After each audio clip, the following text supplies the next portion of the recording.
여러분 안녕하십니까. 크랭크인의 오동진입니다. 네, 안녕하세요. 김영진입니다. 자, 오늘 1년 동안의 영화계 총결산을 해보겠습니다. 2012년이 워낙 영화계로서는 다사다난했던 그런 한 해였고 명암이 엇갈리는 한 해였는데 이 한 해 정리를 위해서 영화평론가 한 분 모셨습니다. 이상용 평론가 모셨습니다. 반갑습니다. 안녕하세요. 네, 안녕하세요. 일단 대략 한국 영화가 몇 편 개봉됐었죠?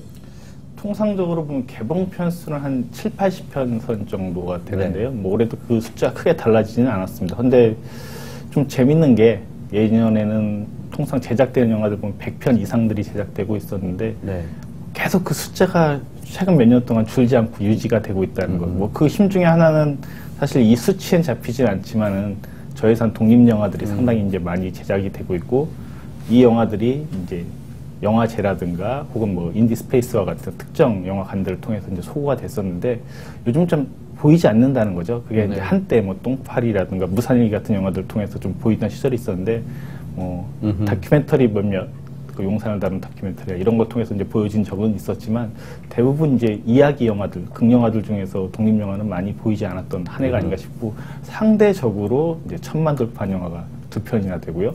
늘상 저희가 이제 로망으로 얘기했던 것 중에 하나가 뭐냐면 이 중급 영화들 한 중방 영화 300, 400쯤 되는 영화들이 많아야지 허리가 튼튼해져서 미드필더진들이 빵빵해져서 이제부터는 한국 영화의 어떤 전기를 마련할 것이다 라고 했는데 과연 좀 된 것 같은데 맞느냐 뭐 이런 것도 한번 따져봐야 될 것 같습니다. 얘기 다 한 것 같은데요. 제가 다 했나요? 올해 한국 영화 결산 끝!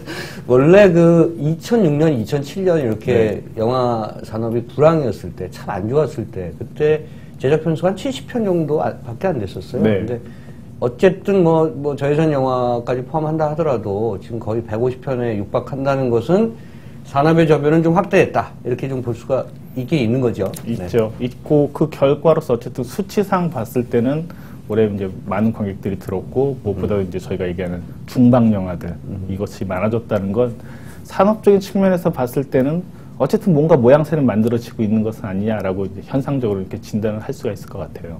근데 이게 이런 게 있어요. 이게 이제 산업이냐, 이게. 언론에서는 그러잖아요. 대기업에서도 그러고, 산업으로 자리를 잡아가고 있다고 하는데, 실제 종사자들이 느끼는 체감 지수는 전혀 다르거든요. 실제 떠나고 있다고, 현장을. 그래서 이 기술 파트너에 대해서 지금 조수를 못 구해가지고 난리인, 이런, 이게 왜 그런 거냐, 이게 뭔가 문제인 거냐, 이런 얘기를 조명을 잘 안 하고 있는 거죠. 쉽게 말하면 이제 분배의 역할이 없다는 얘기겠죠.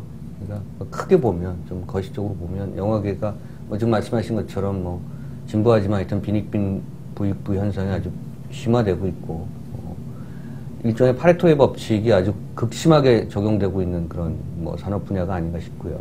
그런 측면에서 누구는 잘 먹고 잘 살고, 이런 현상들이 지금 심화된 한 해가 2012년. 지금 너무 얘기가 앞서갑니다만, 어쨌든 그 명암이 분명하게 존재하는 한 해가 아니었나 싶습니다. 일단은 흥행순위 한번 참고로, 도둑들이 1298만 명이 갔죠. 이제 1300만 명까지 가서 역대 최고 흥행 기록을 갈아치웠고요. 원래는 이제 괴물이 1200 몇십만이었는데 이것을 넘어섰죠. 광해 왕이 된 남자가 또 이제 기를 쓰고 1200만을 넘어서서 1212만 명 기록했고요. 늑대소년 아주 다크호스였죠. 하반기에. 그래서 700만 명을 넘어서서 12월 17일 기준으로 해서 702만 명입니다. 굉장히 잘 된 그런 영화고요. 바람과 함께 사라지다는 전혀 사실은 예상치 못했습니다만 490만 명 된 것은 아마 이 영화가 연소자 관람가의 덕을 톡톡히 본 것이 아닌가. 그래서 관객의 스펙이 굉장히 넓었다 이렇게 보여지고요. 범죄와의 전쟁 역시 469만 명 잘 됐죠. 내 안의 모든 것 멜로 영화로서 459만 명 됐고요. 연가시 저희가 이제 프로그램 시작하면서 처음으로 모셨던 분이 이제 박정호 감독인데 연가시가 451만 명 했어요. 한 2년은 쉬셔도 충분히 생활이 되실 만한 그런 흥행을 했고 건축각개론이 410만 명, 또 댄싱 퀸이 403만 명 했고요. 특이한 것은 이제 부러진 화살이 343만 명을 했죠. 그래서 거의 350만 명에 육박하는 흥행 기록을 세우면서 올 한 해 박스오피스 10위에 랭크됐습니다. 그러니까 사실은 이 부러진 화살의 그 흥행 기록은 전체 박스오피스에서 대단히 특이한 현상으로 좀 보여져야 되지 않는가 이렇게 생각했고요. 이상용 평론가가 한번 정리해 보시죠. 이 10위권 안에 들어가 있는 영화들의 어떤 장르적 경향이라든가 이 순위의 어떤 특징 이런 것들 좀 짚어주시죠. 일단 이제 천만 관객 영화들 얘기를 먼저 해야 될 것 같은데요. 뭐 예전에 이제 괴물이라든가 뭐 잘 아시는 뭐 설경구 씨 나왔었던 실미도라든가 뭐 태극기 휘날리며 천만 영화들의 어떤 공식이 있는 것처럼 얘기하던 시절이 있었잖아요. 그게 어떻게 보면 이제 집단 사회, 한국 사회의 어떤 트라우마, 무의식을 건드렸을 때 사람들이 반응이 오는구나. 나름 사회학적으로 좀 합리적인 이유가 있어 보여요. 사실 이 흥행 영화가 된다고 한다면 그건 영화적인 의미가 아니라 트리퍼가 이제 그런 말 했었는데 그것을 하나의 사건으로서 봐야 된다. 사회적 현상으로 봐야 된다라고 했는데 그런 게 예전엔 맞아 떨어졌었는데 올해 이제 2편이나 됐는데 이 2편의 영화를 이제 가만히 들여다보고 있으면 이게 무슨 사회적 현상이지?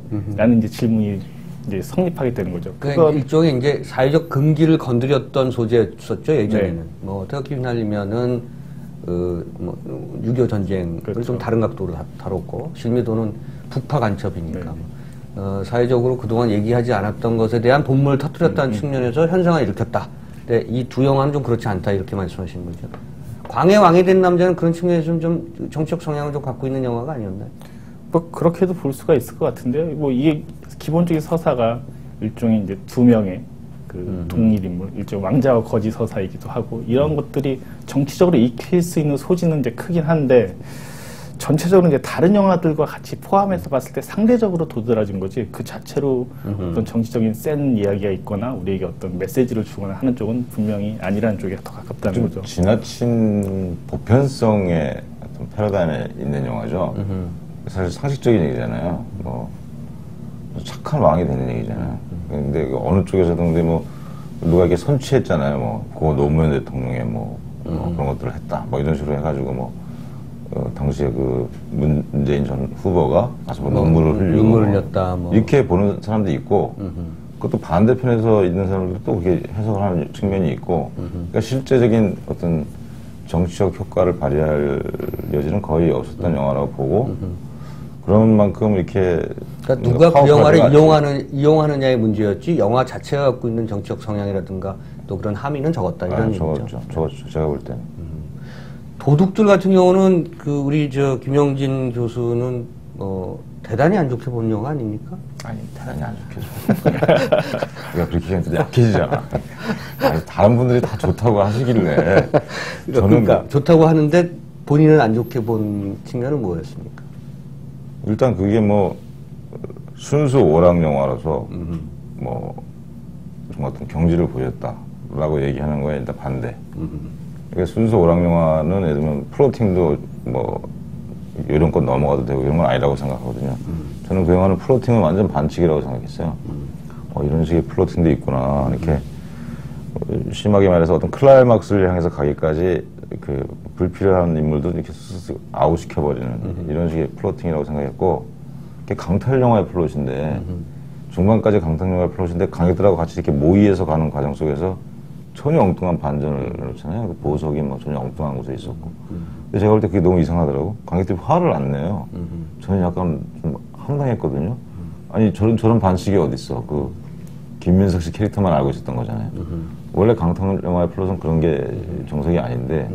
공이 다 그런 거 사실 공유하고 가죠. 그렇죠. 네. 근데 이제 그것도 뭐 그렇다 치고 예를 들면 또 그 후반부 액션씬 느닷없는 복수로 바뀌면서 거기에서 사실 우리가 납득이라는 심리적 묘사가 없거든.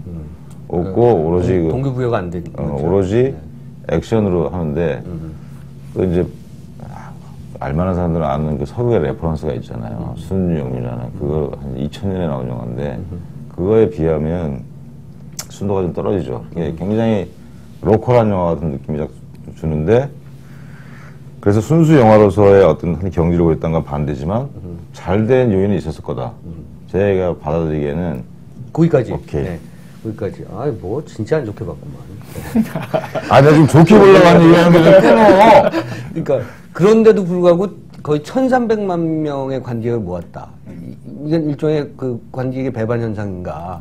뭐라고 봐야 되느냐? 변한 거죠. 네. 이제는 어떤 뭐 사회적 메시지라든가 이런 것에 이제 꽂혀서 관객들이 달려가는 것이 아니라 좀 더 뭐 쿨해졌다고도 말할 수 있고 좀 더 엔터테이너적 요소들이 강한 영화들이 더 선호되고 있다. 근데 그게 이 두 편뿐만 아니라 뒤에 있는 영화들 보면 뭐 늑대도 그렇고 바람가도 그렇고 네. 범죄도 그렇고 내 안의 모든 것이 특히 연가시 갖고 이제 상당히 이제 논란이 많았었잖아요. 연가시가 과연 이 정도까지 갈 만한 영화냐 뭐 이런 얘기들이 있었는데 이런 영화들을 보고 있으면 뭐 다양한 뭐 멜로라든가 뭐 갱스터라든가 기본 장르들을 그냥 다 활용을 하되 그걸 뭐 장르적인 것을 심도 있게 끌고 가기보다는 뭐 한국적 장르를 개발하기보다는 대부분 뭐 모든 영화 동일한 것은 아니지만 대부분 그냥 약간 가볍게 터치하는 느낌들로 갔을 때 관객들이 여전히 잘 반응해주고 있는 한 해였다.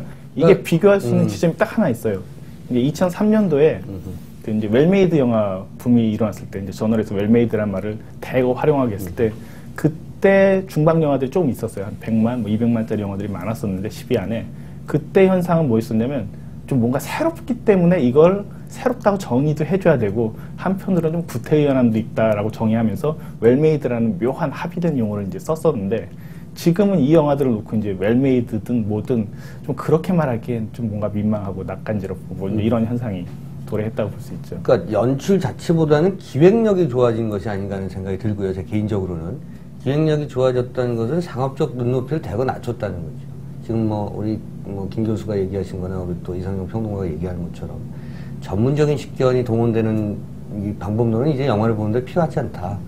그러니까 그런 그 대중적인 어떤 이 시선을 잘 포착하고 낮추자. 그래서 영화적으로 좀 어법이 좀 맞지 않더라도 말씀하신 것처럼 웰메이드가 아니더라도 대중 흥행물을 위해서는 정확한 지점을 포착한 측면, 그렇다면 그것은 연출의 측면보다는 기획의 측면, 그 기획의 기량이 굉장히 높아졌다.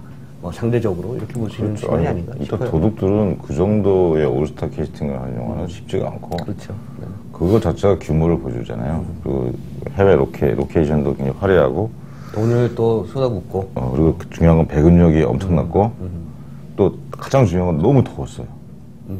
올여름에 진짜 더웠다고. 제가 그래서 극장에 갔더니 극장이 파라다이스야. 지원해서. 근데 정말 영화 평론가적 분석이 아니다 이거. 8개 중에 6개가 도둑들이야.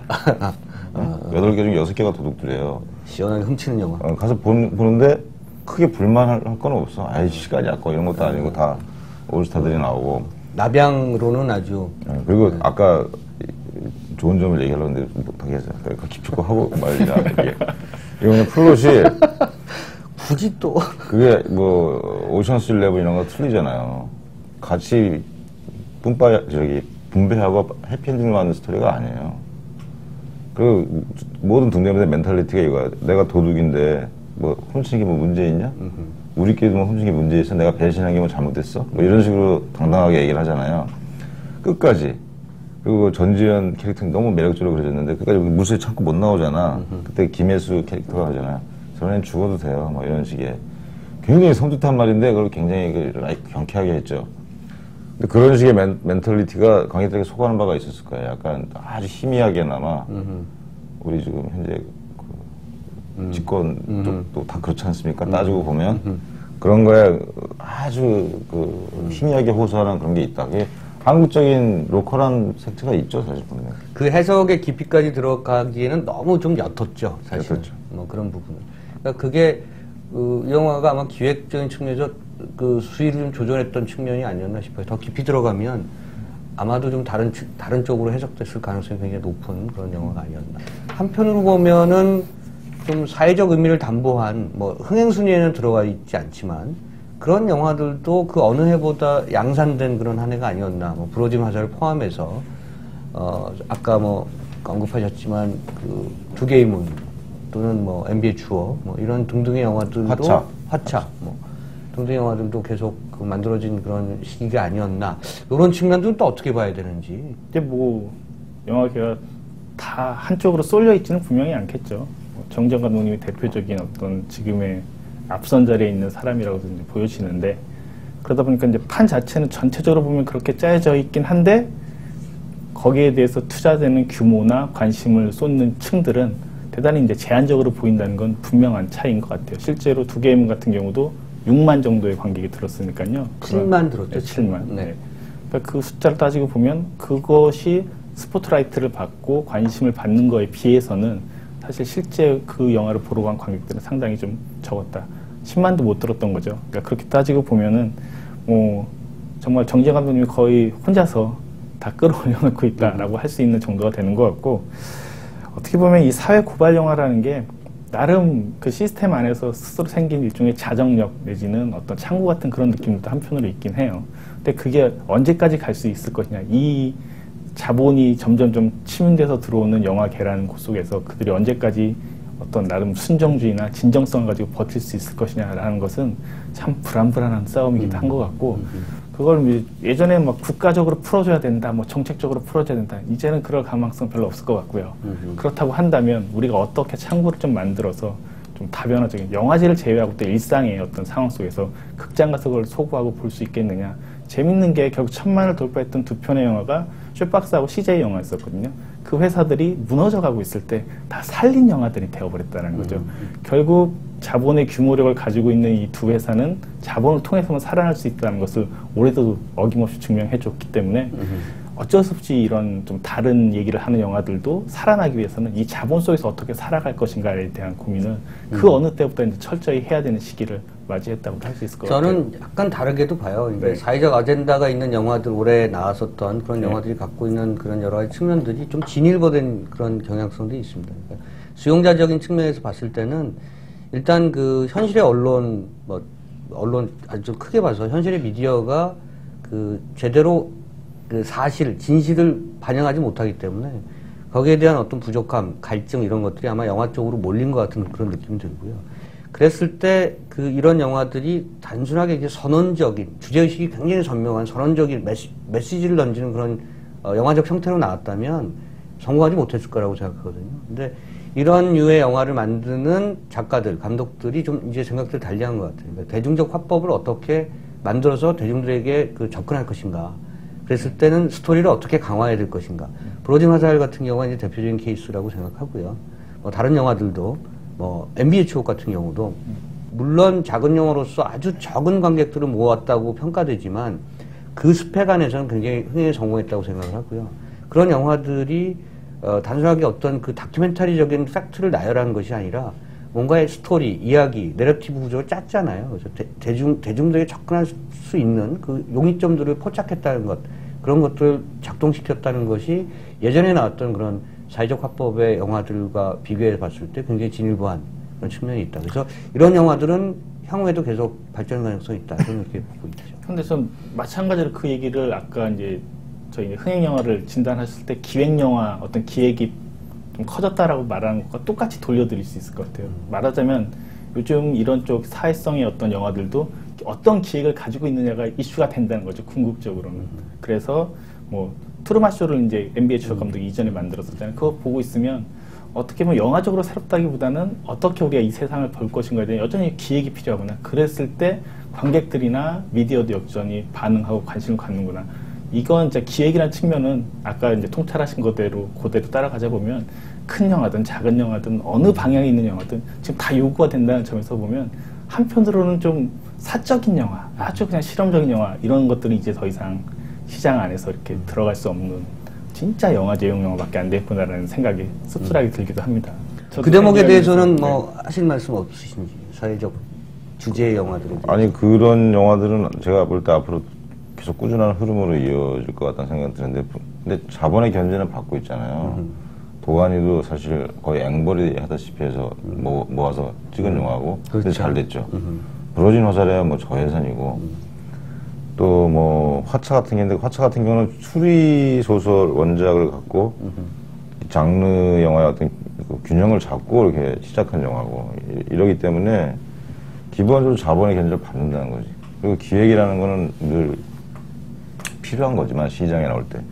그러니까 제가 26년도 그랬고, 대표적인 어떤 자본과 권력의 견제를 받아가지고 나온 거 아닙니까? 제가 볼 때 그 자본의 견제나 이런 것들은 더 심해질 거다, 앞으로. 그렇지만 그 욕구는 더 늘어날 거다. 그래서 아마 그 충돌이 계속 있을 거다, 앞으로 향후 영화계에. 이렇게 볼 수 있지 않을까요? 이 충돌이 건전한 방향으로 갈 것이냐, 아니면 뭐 양쪽 다 사실은 상생하지 못하고 공멸하는 길로 갈 것이냐, 뭐 이런 거겠죠. 자, 이야기를 좀 다르게 좀 전개시켜 보면, 뭐 아까 화차 말씀하셨는데 은교, 화차, 또 용의자 X 등등, 그러니까 지난 1년 사이에 원작이 있는 그 영화가 많아진 게 팩트입니까? 아니면 이전부터 사실은 뭐 어떤 특정 소설, 소설을 가지고 영화를 만들었는데 그게 많이 안 알려진 건지 아니면 정말 최근 1, 2년 사이에 특히 2012년에 원작 소설을 기반으로 한 영화가 많아진 건지 말이죠. 그 어떻게 보십니까?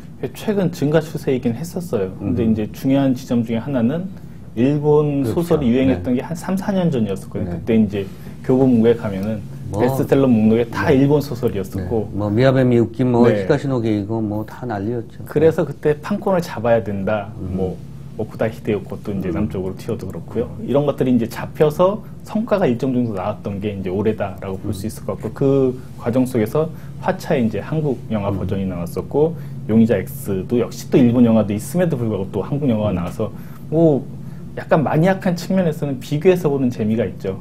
얘는 이렇게 만들었는데 우리는 어쨌든 두 번째 만드니까 재해석을 해야 되고 한국적으로 또 상황 네, 바꿔야 되고. 바꿔야 되고. 네. 이제 그것이 주는 묘한 영화적 긴장감이 있었지만 그럼에도 불구하고 이게 결국 증명해서 보여준 건 원작이 훌륭하구나 라는 것을 어김없이 보여줬던 한 해가 아닌가 싶고 그에 비해서 이제 오히려 은교라든가 가비 특히 은교 같은 경우에는 뭐 신인 여배우에 대한 주목도도 좀 있었고 정주의 오랜만에 부활이라는 점에서도 조금은 다르게 볼 수 있는 측면들이 있는 것 워낙 같은데 또 원작이 네. 훌륭했잖아요. 그런 점에서 결국 전체적인 어떤 책을 가지고 영화를 하는 경우를 보면 한국에 정말로 이야기가 없구나. 다시 말해서 시나리오가 없구나.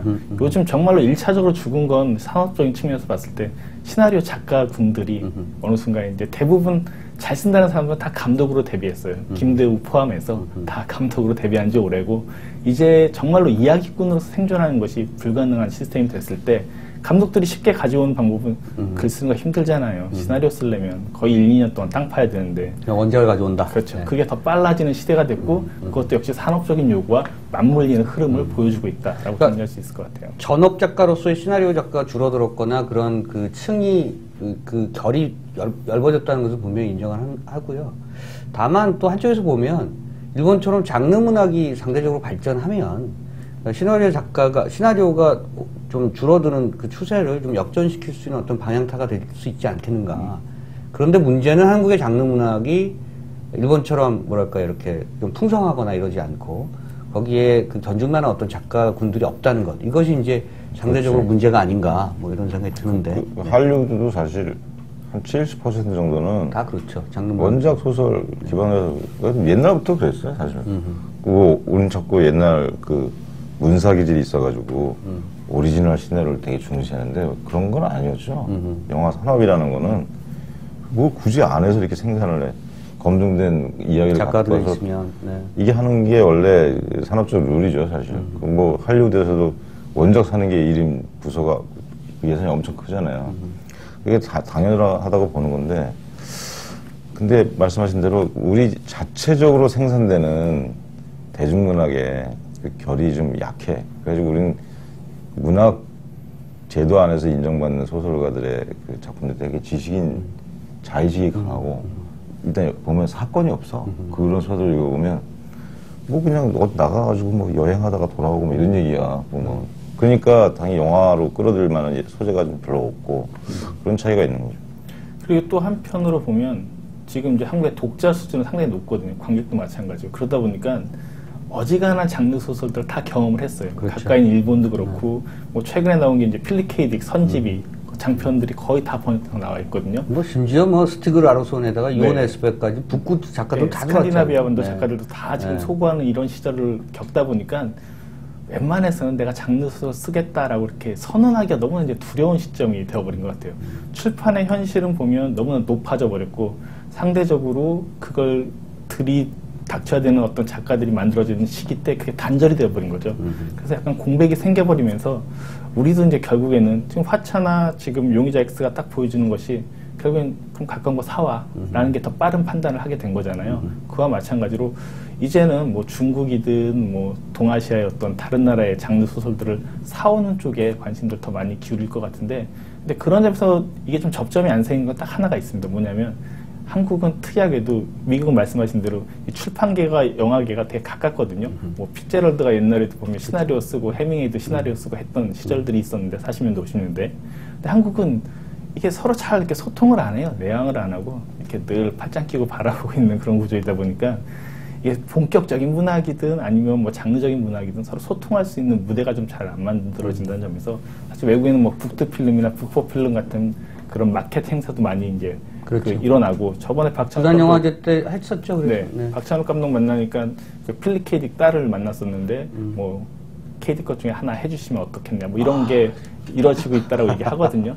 근데 그게 이제 마켓 현장에서 자연스럽게 만나는 것이 생기니까 아 그래 내가 좋아했었는데 한번 해볼까 이런 고민을 하게 되잖아요. 근데 저희는 만날 수 있는 접점이 너무 없다는 점에서도 좀 두 시스템이 고민해야 될 것 같아요. 참고로 말씀드리면 일본의 그러니까 한국식으로 하면 영화진흥위원회 네. 뭐 이런 영화 진흥 정책을 담당하는 기구에서 우리 같은 경우는 시나리오 지원 개발비 뭐 이런 육성비 뭐 이런 것들을 책정하는데 거기는 그게 아니고 장르 문학 그 작가한테 지원금을 주죠.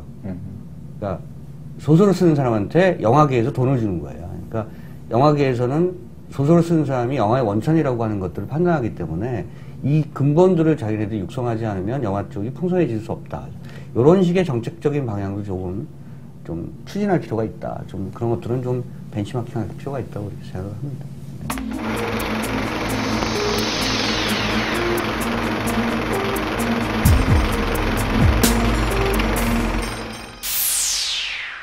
한국 영화 관객만 1억 명이 넘었다는 것은 이제 올 한해 또 다른 어떤 산업적 징표인데, 자, 요것이 계속 갈 것이냐, 아니면 요게 사실은 뭐 올 한해의 어떤 그냥 기현상이었느냐, 뭐 요런 점들을 한번 짚고 갈 필요가 있다고 생각합니다. 이건 또 산업적인 어떤 지표 얘기니까 좀 뭐랄까요, 좀 너무 딱딱한 얘기일 수도 있겠습니다만, 먼저 뭐 내가 오늘 진행을 왜 하지? 본인의 생각을 본인의 생각을 먼저 말씀해 주세요. 해를 먼저 보여주세요. 그럼 네. 우리도. 저는 2년은 더 갈 것 같아요. 그러니까 저는 좀 이상한 개인적 주관이 있는데 이 사이클이 있다고 생각해요. 그래서 10년 단위로 영화계를 보면 항상 초반에서 한 4년까지는 올라갑니다. 5년부터 꺾어지기 시작하고 6, 7년 또는 7, 8년에 완전히 바닥치고요. 그리고 하반기에 뭔가 항상 경제적 위기가 오죠. 그러니까 1990년대 후반에 IMF 사태 있었고요. 7년도에. 네. 그렇죠. 그리고 2000년대 후반에 서프라임 모기지 사태. 그래서 전 세계 금융위기가 있었고요. 그래서 영화의 자본의 공백이 아주 철저한 공백이 후반에 항상 벌어지고 1980년대에도 후반에 그랬죠. 이제 뭐 그런 사회적 사건들이 있었고 자유경제적 사건들이 있었고 초반에는 올라가는 구조. 그러니까 그렇게 바닥을 치고 다시 그 자본을 집적해서 효과가 보여지는 시기가 빠르면 2년, 3년, 4년 요즘은 화랑 국면, 호황 국면을 맞는다. 그래서 1억 명 시대는 향후 2년은 더 갈 것이다. 이렇게 보는 거죠. 네. 그렇죠. 네. 저도 그렇게 생각해요. 근데 이제 거듭 이제 이의를 제기하는 것은 이의를 이게 뭐 그래서 두루두루 좋다는 거냐. 뭐 1억 명 시대가 그게 뭐 그렇지. 저는 항상 그 언론에서 요즘 이렇게 똑똑하게 잘 응대를 안 하는 편이지만 뭐 이런 거에 호들갑스럽게 기사를 쓰잖아요. 전 지표는 전혀 의미가 없다고 생각해요. 그렇죠. 그 안에 그 흐름이 중요한 거지. 실제로 이렇게 돼가지고 이게 지금 사실 2000년대 중반쯤에 거품이 진짜 심했을 때는 영화인들이 굉장히 오버하지 않았습니까? 실제로. 잘 먹고 잘 사는 누도 나왔고. 제가 볼 때 지금은 뭐 돈 벌었다는 사람이 없어. 무슨 다 이렇게 1000만 넘었다는 사람도 좋겠어. 그러면 뭐 남는 거 없어요. 막 이러고 다 우는 소리하고 그러죠. 숨기는 거 아닐까? 1000만, 좀 광해는 숨기는 것 같다. 광해는 100% 숨기는 것 같고. 근데 하여튼 늑대소년도 숨기고 있을 거야. 맞아. 그런 것 같은데 그 권리에 대해서 영화계가 가져가는 게 너무 적어. 기본적으로. 그죠? 맞아요. 네. 너무 세분화됐지, 지금. 세분화됐고, 뭐, 극장이 주 수입원인데, 이렇게 돼가지고, 제가 볼 땐 영원히 좋은 시절을 안 온다. 이런 거 있고, 또 그 안에. 진정한 대박이 없다는 거죠. 그게 뭐랄까 좀 이상한 소리일 수도 있지만, 뭐, 영화 100몇십 편 중에 한 편 정도가, 한두 편 정도가 대박을 쳤다면, 황금 방석에 앉는 그런 모습도 있을 수 있다고 봐요. 근데 이제 정확한 말씀을 하셨는데, 판권에 대한 어떤 그런 권리가 너무나 세분화되어 있고, 너무 이 고도화 전문화되어 있어서, 분업화되어 있어서, 나눠먹는 구조가, 중간중간에 그 수수료로, 쉽게 말해서 수수료로 떼지는 게 너무 많은 거죠. 그러니까 대박을 쳐도 자기가 가져갈 수 있는. 그래서 다음 영화로 더 큰 영화를 할 수 있거나, 더 규모 있는 뭔가를 갖추기에는 역시 자본에 또 강박될 수밖에 없는 뭐 이런 구조가 반복되고 있다. 그 할리우드도 근데 하여튼 계약성 여기 뭐 책 한 권이라잖아요. 그 계약을 하는데 며칠 걸린다잖아요. 거기도 계약을 잘못하면 나중에 그 흥행이 됐어도 돌아오는 게 하나도 없대. 수수료 다 떼고. 거기서 계약을 해서 며칠 밤을 새면서 하는 건데 중요한 거는 거기는 대신 뭐 DVD나 무슨 뭐 부가판권 시대 부가판권 그거는 확실하게 카운트가 된다는 거죠. 근데 한국은 지금 그게 없잖아요. 이 생산자가 계속 돌고 있는 그 부가판권에 대한 권유가 전혀 없잖아요. 그래서 뭐 감독들도 보면 자기 영화가 뭐 케이블 TV에서 몇 번을 트는지 모르잖아. 뭐 심하면 막 극장 개봉 끝난과 동시에 막 틀어야 되잖아요. 그렇죠. 인기 있다고 막 몇 번씩 틀고 굉장히 소모되는 거거든 사실 어떻게 보면. 근데 들어오는 건 하나도 없어. 입금은 하나도 안 돼. 이러면은 제가 볼 때는 언제 돈 벌어? 제가 만든 건 아니지만 하여튼. 입금은 중요하게 생각하잖아요. 아, 우리 입금, 현금 이런 거 너무 좋아하지 우리. 잠깐만요. 어쨌든 입금 얘기를 다 끝내기 전에 네. 하나만 이제 제가 거기서 이제 추가하고 싶은 얘기가 뭐가 있냐면요. 2003년도에서 이제 그 웰메이드 붐이 일어나고 2005, 6년도까지 그때는 무슨 얘기가 있었냐 감독들 중에 영화 못 찍으면 바보다라고 하던 이제 시절이 잠깐 왔었어요. 그때 돈만 넘어가면서. 근데 그래서 그런 흐름대로 이어진다고 한다면 뭐 앞으로 한 2년 동안, 3년 동안 호황을 누릴 거다. 뭐 여기는 동의할 수가 있는데 좀 다른 게 하나가 있습니다. 뭐냐면 지금 보고 있으면 지금 한국에서 대표적 감독들이라고 불리는 게 이제 내년에 개봉한 뭐 봉준호, 박찬욱, 김지훈 뭐 이런 감독들이 있지 않습니까? 그 당시 때 이제 첫 작품, 두 작품을 이제 내놨었는데 소위 웰메이드 안에는 새로운 감독들이 등장하는 것과 맞물렸던 패러다임이 있었어요. 근데 올해 이 영화들을 딱 보고 있으면 중박 이상친 영화들이 상당히 많음에도 불구하고 뭐가 새로운 감독이고 뭐가 새로운 작품이라고 우리가 말할 수 있지? 라고 이제 물어보면 그게 없는 거죠. 그들 때문에 사실은 10년을 유지해온 거거든요. 2003년서부터 지금까지 지금 흐름을 만들면서 내년에도 우리가 기대하는 거 10년 딱 됐다고 친다고 한다면 그들이 외국 가서 찍은 영화들을 기대하게 되는 시점인 거잖아요. 그러니까 그들은 끊임없이 실험을 하든 변화를 하든 뭔가 새로운 패러다임을 만들어서 한번 나가보기까지 하고 있는 현실을 만들어낸 사람들인데 뭐 그들에 대한 존경심이나 존중감은 둘째 치더라도 올해 리스트만 보고 있으면 그런 어떤 새로운 물결, 뭐 그러니까 흐름들을 만들어낸 건 없기 때문에 이게 관객들 이렇게 빠르게 변하는 약간 변덕스러운 관객들의 기호에 정말로 맞춰줄 수 있을까? 기획영화 맞춘다는 것이 그 어떤 예술가의 나름의 어떤 크리에이티브를 존중하지 않고 얼마만큼 가져가 볼 수 있을까? 여기에 대해서는 저는 약간 좀 의혹을 제기합니다. 지역적인 얘기고 아주 정말 주변적인 얘기일 수 있고 황당한 얘기일 수도 있는데 혹시 그 한국 관객, 한국 영화의 관객이 몰리는 이유 중에 하나가 자막 없는 영화에 몰리는 그런 현상도 좀 있는 거 아닐까요? 우리 세대는 사실 외화에 굉장히 익숙한 세대거든. 한국 드라마, 뭐 미니 시리즈 이런 거 없었던 시대. 그렇죠. 근데 지금의 관객들은 한국 드라마나 한국 영화에 익숙한 그런 관객들인 것이고 이런 부분들은 문화적으로 성숙도의 측면에서 봤을 때 어떤 그 단계로 봐야 되는지 이것도 한번 좀 사실은 좀 연구할 만한 대상이다 이렇게 저는 생각합니다. 상대적으로 보면 이제 유럽의 영화들, 그러니까 미국 영화는 여전히 뭐 직배사를 통해서든 시스템을 통해서든 많이 개봉을 합니다만 상대적으로 최근 몇 년 동안 확 줄어든 숫자는 유럽 영화들이거든요.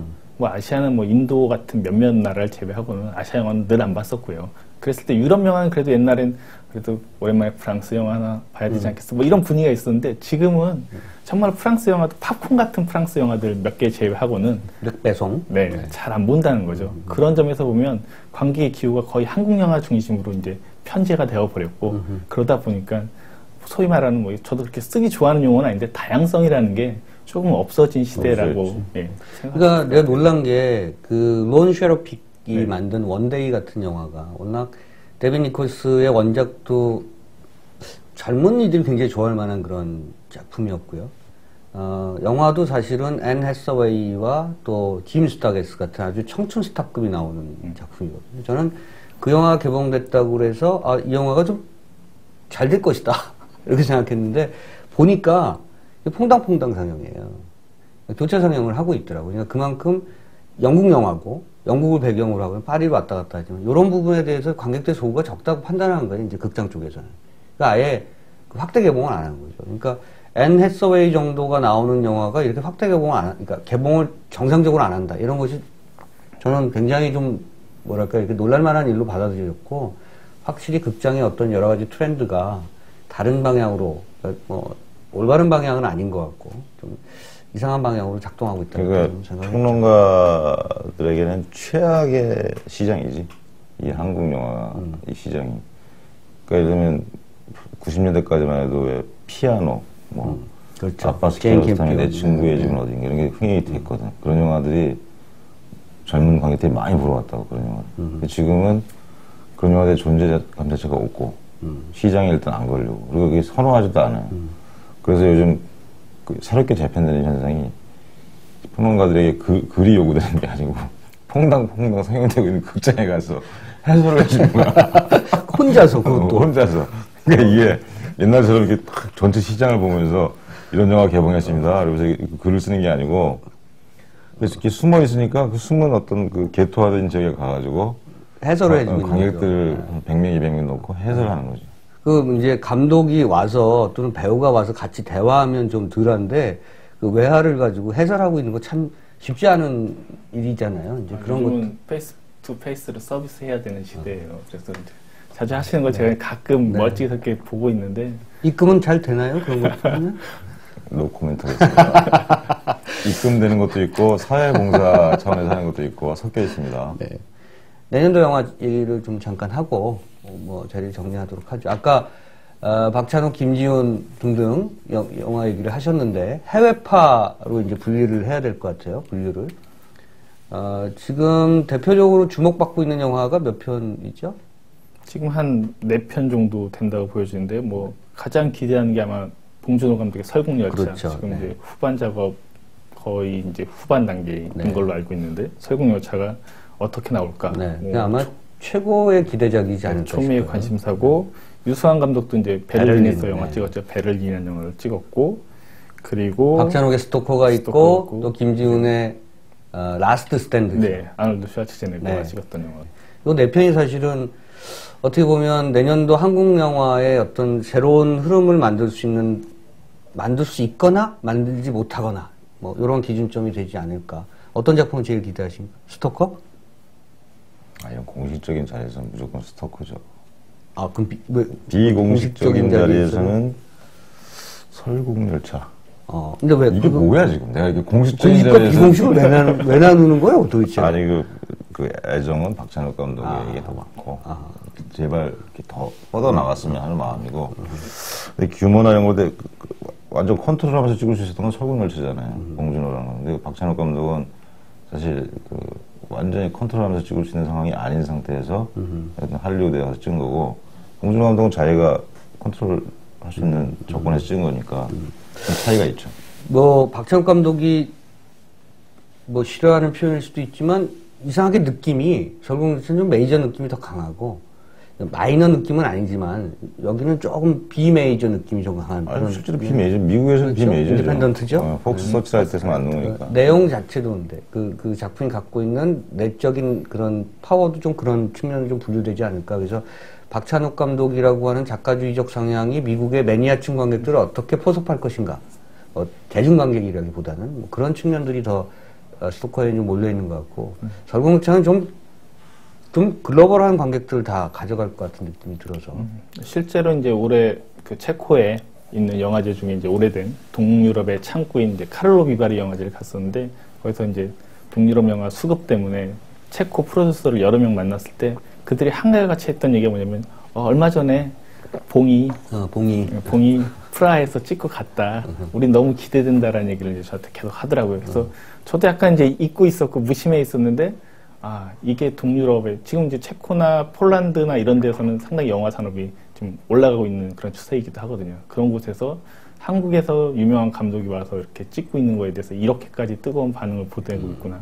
좀 더 이제 미국 영화가 아니라 말씀하신 대로 약간 더 글로벌한 어떤 그런 느낌의 영화가 완성이 되겠구나, 나오겠구나라는 생각도 들었고 재밌는 것 같아요. 이제 뭐 자본도 여러 미국 자본, 한국 자본이 다 복합적으로 들어가 있고 배우들도 그렇고 여러 가지 면면에서 그런 점에서 또 비슷한 어떤 느낌을 주는 게 베를린이기도 해요. 그렇죠. 어떻게 보면 네, 저는 개인적으로 베를린에 대한 뭐 상업적인 그런 느낌이 그러니까 대중영화로서 가장 성공할 만한 요소를 갖고 있다. 베를린 주재 북한 대사관에서 벌어지는 음모니까 우리가 뭐 남한 대사관이라고 생각했을 때 연상되는 것과는 굉장히 다른 차별성이 있는 것 같고 그런 측면에서는 그 유승환 감독 특유의 그 빠른 그 스피디한 그런 액션감이나 또는 거기에 또 첩보 스릴러로서의 어떤 그런 긴장감, 서스펜스 이런 것들 잘 살렸을 영화 같다. 그래서 저는 사실은 상업적으로는 가장 기대를 하는 영화 베를린이라고 생각합니다. 사실 해외파 지금 영화들 얘기했지만 국내 영화들도 사실 기대할 만한 작품들이 있죠. 지금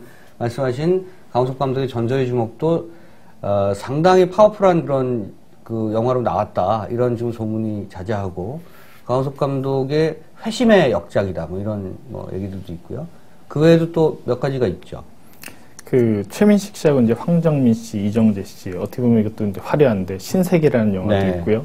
그다음에 요즘은 확실히 한국 영화의 파워가 남자 중심으로 좀 재편돼 있지 않나. 남자 배우 중심으로 설경구, 정우성 씨, 그다음에 한효주 씨가 나오는 감시라는 영화 등이 있는데 그럼에도 불구하고 내년에 어쨌든 초반에 한 3, 4월에 개봉하는 이 해외파의 영화들이 아무래도 분수령을 차지할 것이다. 하나의 어떤 고비로 과연 가능할 것인가. 왜냐하면 미국을 드나들던 감독들은 참 이야기 많았잖아요. 여러 강재규 감독도 있었고 이명세 감독도 있었고 했었는데 그들이 대부분 이렇게 크게 뭔가 성과를 못 낸 데 반해서 이게 폭스 서치라이트 같이 메이저 회사는 아니지만 나름 그래도 이름 있는 회사를 통해서 영화가 나왔을 때 두 가지 이제 어떤 관람 시점이 있는 거죠. 하나는 미국에서 정말 반향을 일으킬 것이냐. 되게 중요한 점 중에 하나인 것 같고요. 또 하나는 우리가 그걸 어떻게 받아들여요. 그러니까 저희가 받아들이는 감독도 이게 한국 영화로서만 받아들인 게 아니라 니콜 키드만이 나와서 이제 왔다 갔다 하고 있는데 그걸 보고 있으면 외국 영화, 근데 한국 감독 정말로 여태까지 경험해보지 못했던 어떤 묘한 어떤 분위기를 이제 자아낼 것이기 때문에 아무래도 연초에 많은 것들은 이 영화들이 몰릴 수밖에 없을 것 같습니다. 김지훈 감독의 라스트 스탠드는 어떨 것 같습니까? 아놀드 슈왈제네거.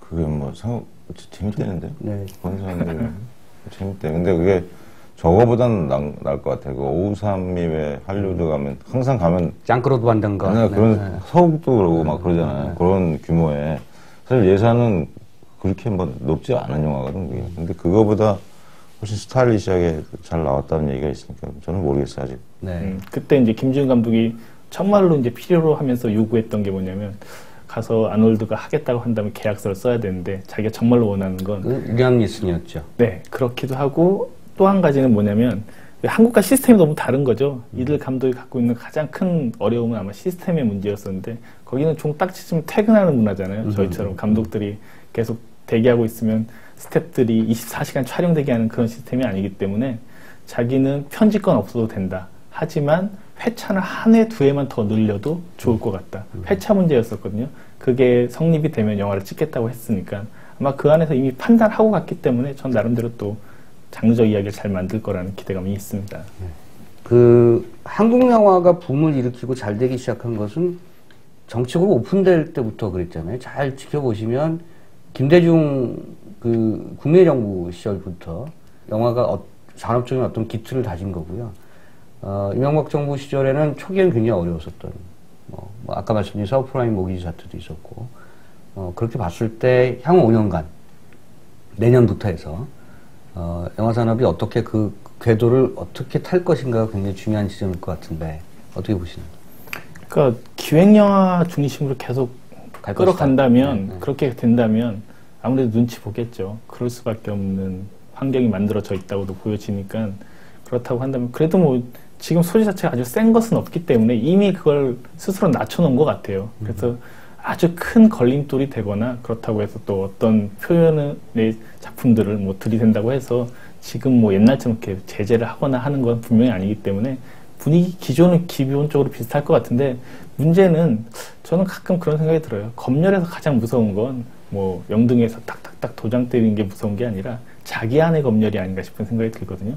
어쨌든 자기 안의 검열은 조금 강화될 수밖에 없는 상황이 이어지고 있기 때문에 그런 관점에서 보자면은 좀 상업영화 쪽은 좀 더 위축되는 그런 모습을 스스로 보여줄 것 같다는 생각이 들기도 하고요. 한편으로 독립영화는 잘 됐죠. 차라리 뭐 이럴 게 있겠습니까?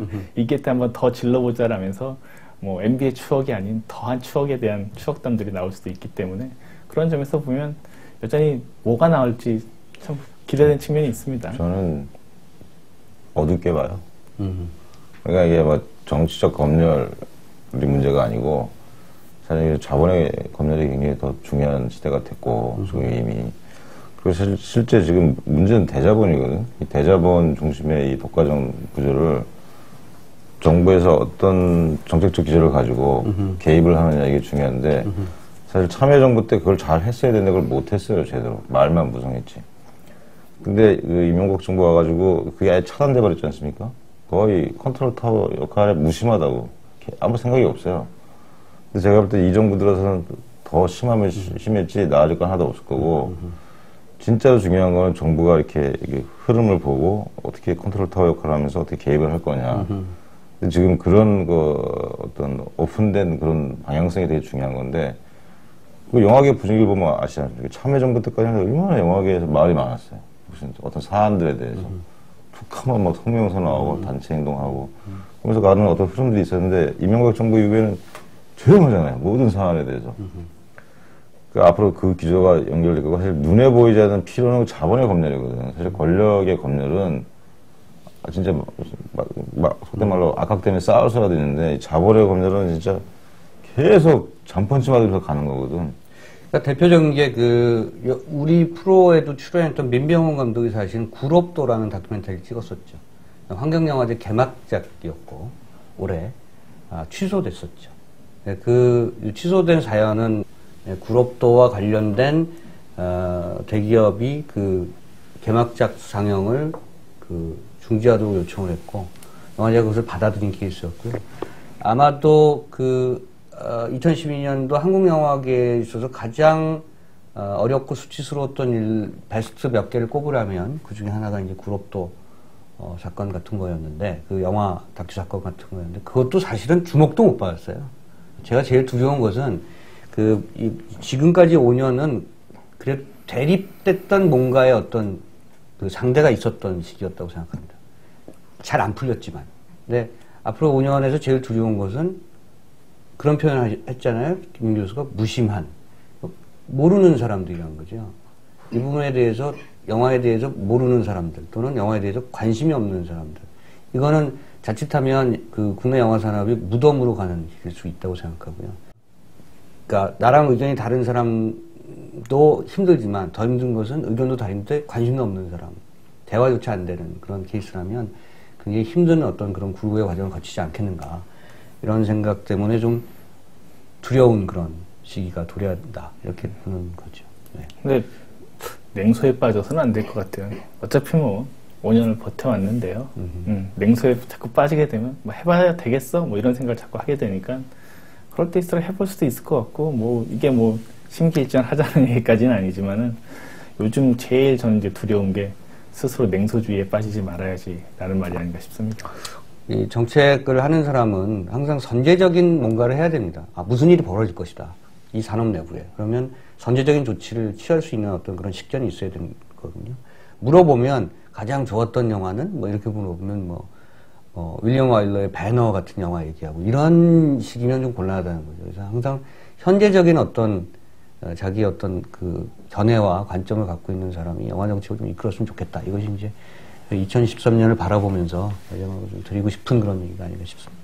네, 마지막으로 하신 말씀은 우리 이상용 평론가에게 칭찬이라도 한 말씀 하시죠. 치아를 드리는 바입니다. 급하게 섭외했는데도 군말 없이 나와가지고 찍어 누른 거죠. 후배니까. 네. 좋습니다. 네, 오늘 말씀 감사하고요. 연말 잘 보내시고 내년에 또 좋은 일 있기 바라겠습니다. 감사합니다. 네, 감사합니다.